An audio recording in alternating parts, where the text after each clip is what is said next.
मगरबी बंगाल में चल रहे डॉक्टरों की हड़ताल पर मरकजी वजीर सेहत डॉक्टर हर्षवर्धन ने वजीर आला ममता बनर्जी से अपील करते मामले को जल्द से जल्द हल करने की अपील करी। उन्होंने उम्मीद जाहिर की है कि ममता बनर्जी उसे आना का मसला नहीं बनाते हुए डॉक्टरों की मांगों पर गौर करते चल रहे तनाज़े को फौरी तौर पर निपटाएंगी,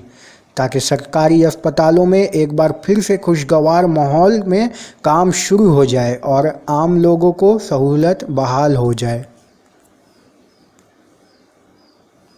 पश्चिम बंगाल की मुख्यमंत्री जी से भी अपील करता हूं कि वो इस विषय को कतई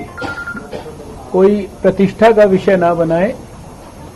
जो डॉक्टरों की समस्या उसका समाधान करने के लिए भी वो त्वरित कदम उठाएं और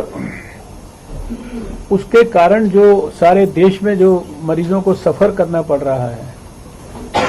वो जो प्रक्रिया है वो जितनी जल्दी से जल्दी बंद होगी, उसमें मैं समझता हूँ ममता बनर्जी को एक महत्वपूर्ण भूमिका निभानी पड़ेगी। इसलिए मेरा उनसे भी अपील है, लिखित में भी करूँगा, फ़ोन पर बातचीत करके भी करूँगा, और मुझे पूरा विश्वास है कि वो हमारी बहन हमारी अपील को ज़रूर सुनेंगी और जल्दी से जल्दी हम देश में एक सुरक्षित और